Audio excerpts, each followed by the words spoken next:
Next classification paramagnetism. So diamagnetism പറഞ്ഞു കഴിഞ്ഞാൽ അടുത്ത ടോപ്പിക്കാണ്, അടുത്ത ക്ലാസിഫിക്കേഷനാണ് പാരാമാഗ്നറ്റിക് സബ്സ്റ്റൻസ്.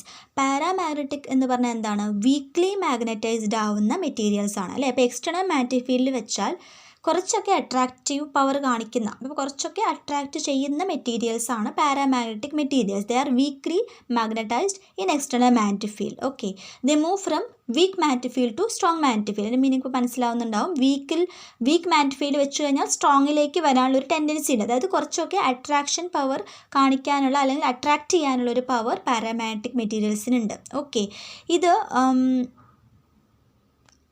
അതിനുള്ള കാരണം എന്താണെന്ന് വെച്ച് കഴിഞ്ഞാൽ it is due to the presence of unpaired electrons. അപ്പോൾ ഇതിൽ അൺപെയർഡ് ഇലക്ട്രോൺസ് പാരാമാഗ്നറ്റിക് മെറ്റീരിയൽസിൽ ഉണ്ടായിരിക്കും. ഇപ്പോൾ ഡയാമാഗ്നറ്റിക്സ് മെറ്റീരിയൽസിൽ ഞാൻ പറഞ്ഞത് അവിടെ അൺപെയർഡ് ഇലക്ട്രോൺസ് ഇല്ല, ഈവൻ നമ്പർ ഓഫ് അറ്റോമിക് നമ്പറാണ്, അതുകൊണ്ട് ഈവൻ നമ്പറാണ് ഇലക്ട്രോൺസ്. സോ അൺപെയർഡ് ഇലക്ട്രോൺസ് ഇല്ല എന്നാണ് പറഞ്ഞത് അല്ലേ. അപ്പോൾ പാരാമാഗ്നറ്റിക് മെറ്റീരിയൽസിൽ അൺപെയർഡ് ഇലക്ട്രോൺസ് പ്രസൻ്റ് ആണ്, കാണാം നമുക്ക് അൺപെയർഡ് ഇലക്ട്രോൺസിനെ. ഓക്കെ, ആ അൺപെയർഡ് ഇലക്ട്രോൺസ് ഉള്ളത് കൊണ്ടാണ് ഈ ഒരു വീക്ക് മാഗ്നറ്റൈസേഷൻ കാണിക്കുന്നത്. അപ്പം നോർമലി ഈ അൺപെയർഡ് ഇലക്ട്രോൺസിൻ്റെ മാഗ്നറ്റിക് മൊമെൻറ്റ്സ് എല്ലാം റാൻഡംലി ഓറിയൻറ്റഡ് ആയിരിക്കും. ഇപ്പോൾ ടോട്ടൽ മാഗ്നറ്റിക് ഫീൽഡ് എന്ന് പറയുന്നത് നോർമലി അത് 0 ആയിരിക്കും. പക്ഷേ എക്സ്റ്റേണൽ മാഗ്നറ്റിക് ഫീൽഡ് വെച്ച് കഴിഞ്ഞാൽ these moments align in the direction of magnetic field. Okay, അപ്പോൾ നമ്മൾ കൊടുത്ത മാഗ്നറ്റിക് ഫീൽഡിൻ്റെ അതേ ഡയറക്ഷനിൽ ഈ മാഗ്നറ്റിക് മൊമെൻറ്റ്സ് എല്ലാം അലൈൻ ചെയ്യും.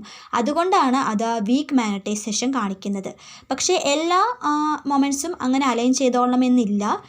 സം മാഗ്നറ്റിക് മൊമെൻറ്റ്സ് അങ്ങനെ നമുക്ക് പറയാൻ പറ്റൂ. അപ്പോൾ ഏതെങ്കിലുമൊക്കെ മാഗ്നറ്റിക് മൊമെൻറ്റ്സ്, ബിക്കോസ് അൺപെയർഡ് ഇലക്ട്രോൺസിൻ്റെ മാത്രം മാഗ്നറ്റിക് മൊമെൻറ്റ്സ് ഓട്ടോമാറ്റിക്കായിട്ട് അതേ ഡയറക്ഷനിൽ അലൈൻ ചെയ്യും. അതുകൊണ്ടാണ് ആ വീക്ക് മാഗ്നറ്റൈസേഷൻ കാണിക്കുന്നത്. So induced magnetic moment is in the direction of applied magnetic field. അപ്പോൾ അപ്ലൈഡ് മാഗ്നറ്റിക് ഫീൽഡിൻ്റെ അതേ ഡയറക്ഷനിൽ തന്നെയാണ് അവിടെ ഉള്ളിലും മാഗ്നറ്റിക് ഫീൽഡ് ജനറേറ്റ് ചെയ്യുന്നത്. പക്ഷേ അത് വീക്കാണ്. വീക്കാന്ന് പറഞ്ഞാൽ അത്രത്തോളം സ്ട്രോങ് അല്ല.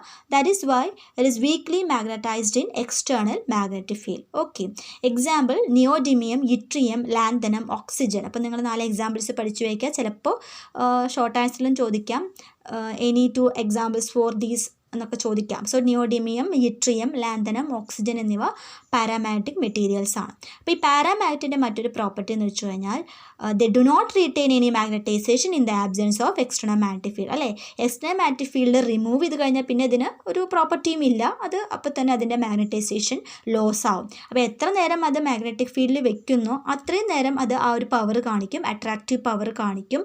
എപ്പോഴാണോ നമ്മൾ എക്സ്റ്റേണൽ മാഗ്നറ്റിക് ഫീൽഡ് റിമൂവ് ചെയ്യുന്നത് അപ്പോൾ അതിൻ്റെ എല്ലാ പ്രോപ്പർട്ടീസും ലോസ് ആവും. ഓക്കെ, സസെപ്റ്റിബിലിറ്റി നെഗറ്റീവ് അല്ല, ലോ ആണ്, but it is positive. Because positive ആവാനുള്ള കാരണം എന്താണ്?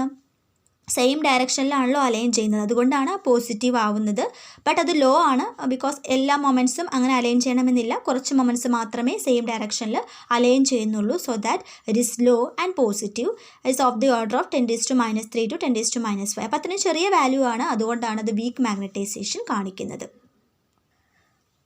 So that's about paramagnetic materials. അപ്പോൾ എന്താണ് അതിൻ്റെ മാഗ്നറ്റൈസേഷൻ എന്നുള്ളതാണ് ഫസ്റ്റ് പോയിൻറ്റ്.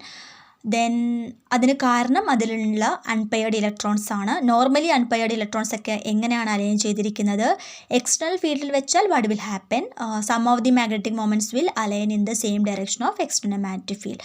അതുകൊണ്ടാണ് അത് വീക്ക് മാഗ്നറ്റൈസേഷൻ കാണിക്കുന്നത്. Then examples, absence of external magnetic ഫീൽഡിൽ വാട്ട് വിൽ ഹാപ്പൻ? നമ്മൾ ആ എക്സ്റ്റേണൽ മാഗ്നറ്റിക് ഫീൽഡ് എടുത്തു കഴിഞ്ഞാൽ എന്ത് സംഭവിക്കും?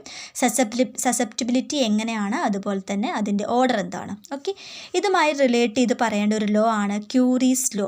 സോ ലെഞ്ചവിൻ തിയറി ഡയാമാഗ്നറ്റിസത്തിൽ പറഞ്ഞ പോലെ നമുക്കിവിടെ പാരാമാഗ്നറ്റിക് മെറ്റീരിയൽസുമായിട്ട് റിലേറ്റ് ചെയ്ത് പറയേണ്ട ടേം ആണ് Curie's law. Curie's law, according to this law, susceptibility is inversely proportional to the temperature. Paramagnetic മെറ്റീരിയൽസിൻ്റെ സസെപ്റ്റിബിലിറ്റി എന്ന് പറയുന്നത് ടെമ്പറേച്ചറിന് ഇൻവേഴ്സ്ലി പ്രൊപ്പോർഷണൽ ആയിരിക്കും. So chi is inversely proportional to 1/T or chi is equal to C/T. This law is known as Curie's law. Okay, C is known as Curie's constant. C എന്ന് പറഞ്ഞാൽ Curie's constant ആണ്, which is equal to μ0 n μ²/3k. ഇതാണ് Curie's constant കാണാനുള്ള equation. ഇതിൽ എന്ന് പറഞ്ഞാൽ number of atoms per unit volume, k is a Boltzmann constant, mu എന്ന് പറഞ്ഞാൽ magnetic moment due to spin and orbital motion. അപ്പോൾ ഇലക്ട്രോണിൻ്റെ സ്പിൻ മോഷനും ഓർബിറ്റൽ മോഷനും കാരണം ഉള്ളിലുണ്ടാകുന്ന മാഗ്നറ്റിക് മൊമെൻ്റ് ആണ് മ്യൂ എന്ന ലെറ്റർ കൊണ്ട് ഇൻഡിക്കേറ്റ് ചെയ്യുന്നത്. μ0 നിങ്ങൾക്കറിയാം permeability of free space. So Curie's constant find out ചെയ്യാനുള്ള ഒരു ഇക്വേഷനാണ് ഇവിടെ കൊടുത്തിട്ടുള്ളത്. സോ ഇതിന്നൊരു ഗ്രാഫ് വേണമെങ്കിൽ നമുക്കിങ്ങനെ പ്ലോട്ട് ചെയ്യാം. സസെപ്റ്റിബിലിറ്റിയും ടൈമും ഇൻവേഴ്സ്ലി പ്രപ്പോർഷനാണ്, അതുകൊണ്ടാണ് ഈ ഗ്രാഫ് ഇതായി ഇങ്ങനെ വന്നിരിക്കുന്നത് അല്ലേ. ടൈം കുറയുന്നതിനനുസരിച്ച് സസെപ്റ്റിബിലിറ്റി കൂടുന്നു. So graph will be like this. Graph connecting chi and temperature.